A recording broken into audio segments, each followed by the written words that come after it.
jeux du monde numérique vous donne des formations formidables en Wolof. Pour augmenter vos connaissances, n'oubliez pas d'abonner les formations avec Ndiaye créateur.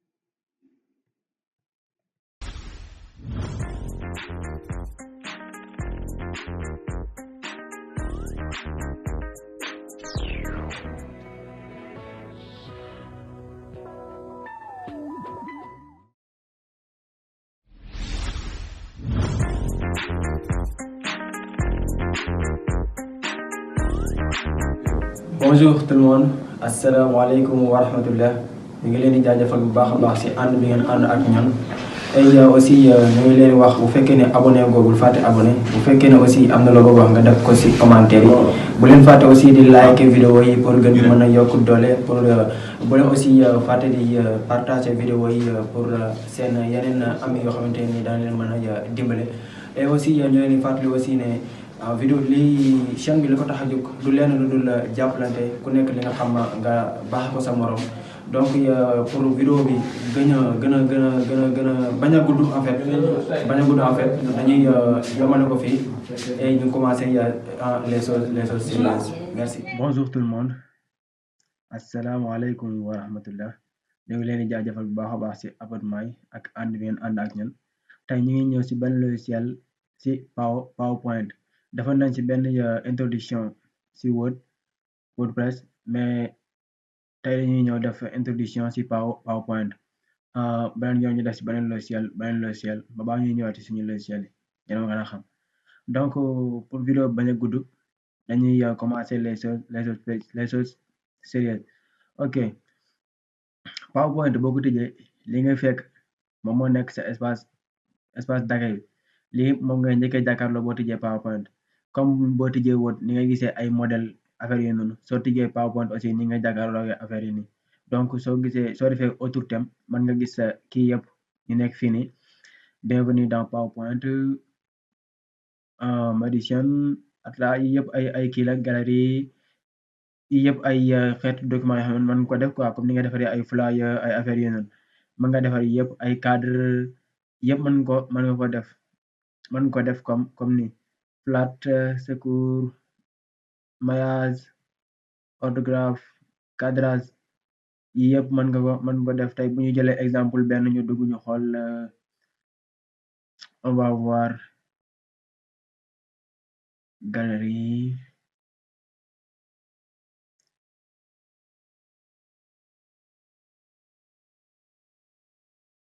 bu ñu war a jël ok nañ jël benn rek garaaw tey exemple ñu jël bi savon non ñu jël bi fleur moom moo gën a rafet léegi soo cliquer ci fleur nii da nga gis ne moom moo nekk nii mën nga ñëw nga créer soit nga def nii mën nga gis sa yeneen kii yeneen document yi nii yeneen kii disponible quoi ok léegi bu ñu ñëwee fleur nii ñu def créer après dinañu leen wan beneen méthode bu ñu defee créer ñu bàyyi mu rechercher après mu indil la bi tegal la comme modèle nga def sa ay modification et tout lu leen neex rek mais commencé yéex quoi et ñuy profité wu di leen wax ne bu fekkee ne abonné go bul fàtte abonné et bul fàtte aussi di like vidéo yi pour gën ñu yokk doole et di partager aussi pour mën a jariñ sa yeneen ami yoo xamante ni mooy loolu quoi ok dafa commencé woon yéex quoi ok on a ça donc lii mën nañu def suñu ay modification lu la neex bu la neexee texte bi da ngay ñëw nga cliquer ni nga dindi texte bi nga bind li la bëgg a neex lu la gën a rek nga bind ko loolu tey ñu ñëw nga bind tuto exemple PowerPoint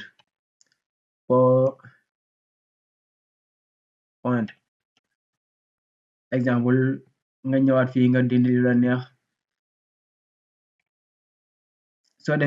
defee clic droit ci lii bu nekkee en rouge boo defee clic droit dañ la indil bu fekkee daa def am erreur dañ la indil nga def noonu nga def sa ay modification ok nga ñëw fii bu la neexee nga ñëw nga bind la clé du monde numérique exemple la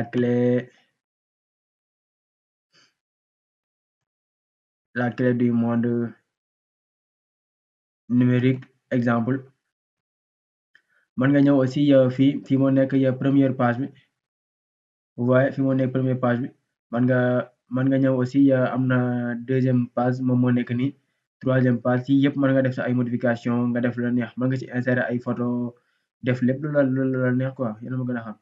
mën nga ci def ay graphique comme ni vous voyez performance yii yëpp mën nga ñëw ci document bi ci modèle bi ñu indiwoon sànq moom moo nekk nii donc je vois la moo tax modèle bi yéex quoi photo yëpp mën nga dindi photo bu la neex nga remplacer ak sa photo nga dindi lépp comme ça veut dire lii ma ngi ci def portfolio quoi comme portfolio mën nga ko def comme genre bi bu nekk document page yu la neex vous voyez mën nga dindi lu la neex nga remplacer ko nga def say photo écrire lu la neex xam nga présentation votre entreprise et tout mën ko defee fii nii ok donc on va créer un nouveau document pour vous montrer on va faire un nouveau et document vierge comme ça am nañ fenn benn document vierge aussi espace bi travail bi moom espace travail yeneen logiciels yi ñoom ñoo xaw a yem donc pas tous les logiciels mais moo ko wóot ak Excel ñoo xaw a nuroo seen plan de travail tuuti rek mais Excel moo wóor la gën a nuroo en fait ok soo ñëwee fii comme niñ ko gisee woon affiche moom mooy def pour nga créer nouveau document bi mën nga ñëw fii retourner en arrière mooy fichier fii après accueil comme nii waaw après accueil am nañ insertion ya pour insérer des tableaux nouvelles diapositive comme exemple fii mën nga def clic droit nouvelle diapositive nii pour ma créer beneen diapositive bu bees ok mën nga ñëw aussi yaakaar naa fii nga créer fi benn nouveau diapositive ok am na aussi tableau comme ici on a les tableaux comme ça et on peut insérer ici des images exemple boo ñëwee fii nga bëgg defar benn image da ngay ñëw image en ligne cet appareil boo duggee cet appareil je pense di nga mën a dugg ci sa kii ci sa ay document nga xool image bu la neex exemple vous voyez soo duggee fii da ngay xool mën nga xool image bu la neex mën nga xool image bu la neex en fait nga intégré ko comme exemple ñu jël image bi ñu def insérer soo defee insérer da ngay gis ne image bi ñëw na ok donc image bi boo defee nii mën nga modifier image bi aussi sa taille et tout comme ni après gis nga ne image mi ngi nekk premier plan mën nga def clic droit nga di koy def arrière plan ici arrière plan vous voyez image mën nga ko def arrière plan et quelque chose comme ça ok donc image bi exemple la ñu gën ko réduire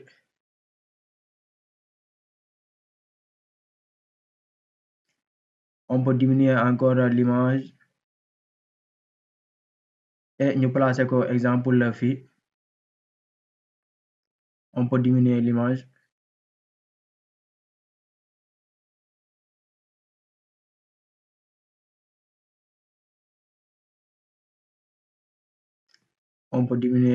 ñu placer ko ba fii exemple ok après fii mën nga ñëw nga bind exemple la nature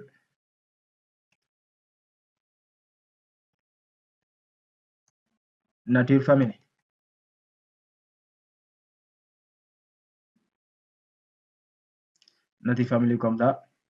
et aussi ici mën nga ñëw nga bind la comme exemple family erreur quelque part pas d'erreur mais anglais bi moo tax quoi family anglais ok nga ñëw fii nga bind ya exemple cheveux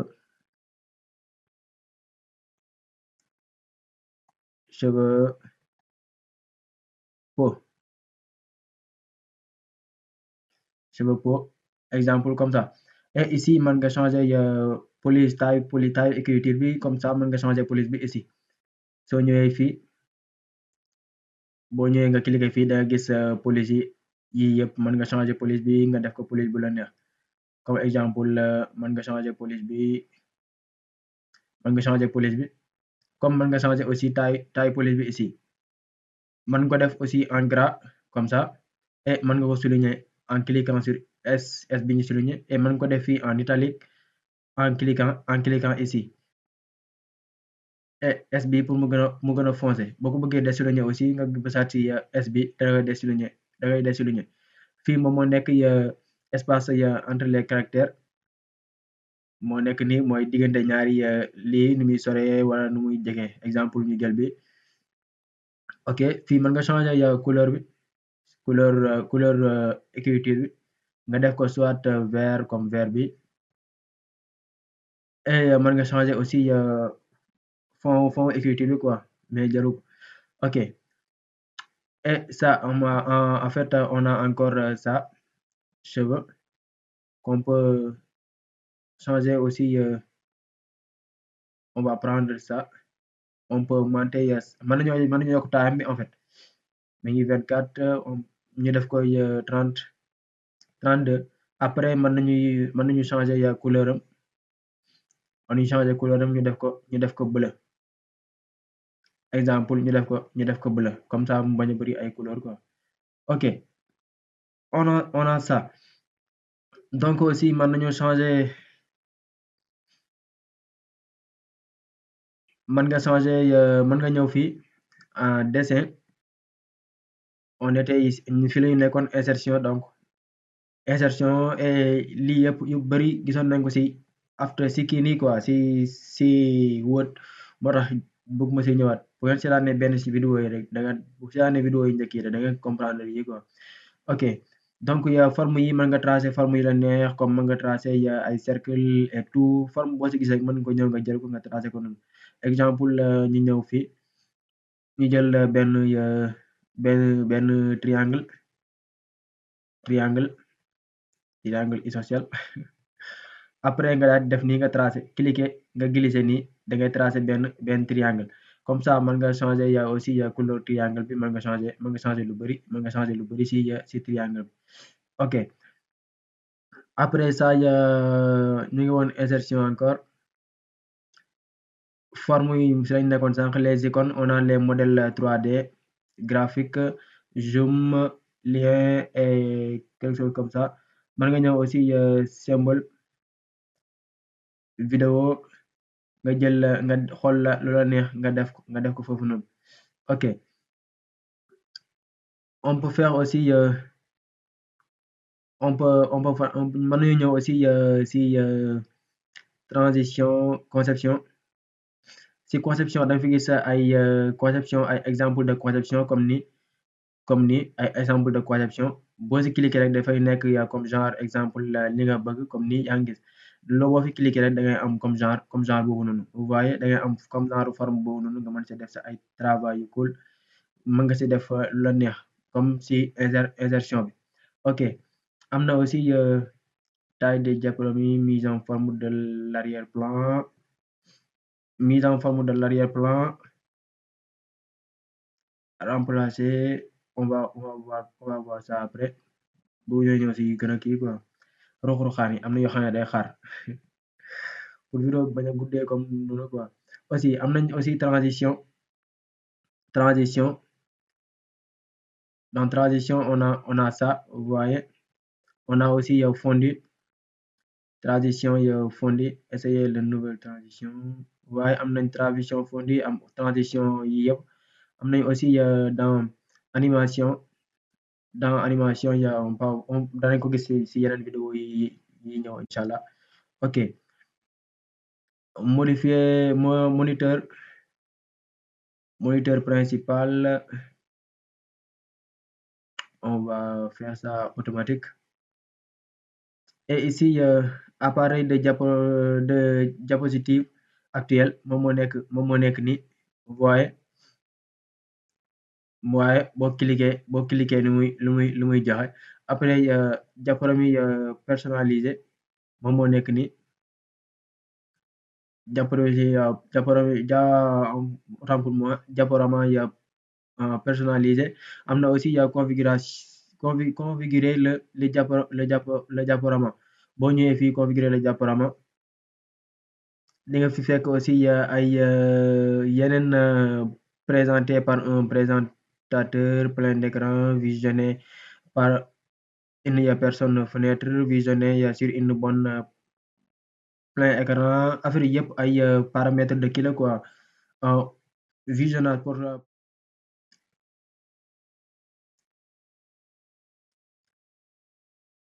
ok